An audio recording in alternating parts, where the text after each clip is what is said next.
कहानी का नाम हर नाम और चुड़ैल। अंतिम खेत की रात। भीरापुर गांव के बाहरी हिस्से में एक पुराना खेत था जिसे लोग मौत का मैदान कहते थे। वहां कोई भी रात में नहीं जाता था। कहते हैं एक औरत की आत्मा उस जमीन पर भटकती है। बिखरे बाल, काले कपड़े और लाल चमकती आंखों वाली एक डरावनी चुड़ैल। गांव के बुजुर्ग कहते थे कि वो औरत कभी इसी गांव की थी, जिसे उसके पति ने धोखा देकर खेत में जिंदा गाड़ दिया था। तब से हर अमावस की रात उसकी आत्मा खेत में घूमती है और इंतजार करती है किसी नए शिकार का। लेकिन हरनाम, गांव का सबसे जिद्दी और बहादुर किसान, इन बातों पर यकीन नहीं करता था। डरते होंगे सब, मैं नहीं डरता। वो खेत मेरे बाप दादा का है और मैं कल रात ही वहां जाऊंगा पानी देने, हरनाम ने अपने दोस्तों से कहा। गांव वालों ने बहुत मना किया, लेकिन हरनाम नहीं माना।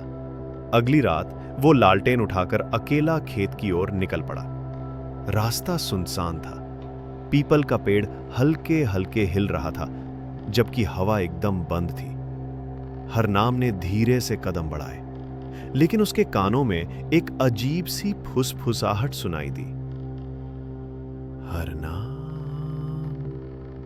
हरनाम ठिठक गया। उसने चारों तरफ देखा, कोई नहीं था। तभी अचानक उसकी लालटेन बुझ गई। सब तरफ अंधेरा और सन्नाटा। फिर पेड़ के पीछे से निकली एक काली परछाई। हरनाम, तू फिर आ गया। उसने सुना एक औरत की धीमी मगर कड़वी आवाज। हरनाम ने हिम्मत जुटाकर कहा, कौन है तू? सामने आ, मैं किसी से नहीं डरता।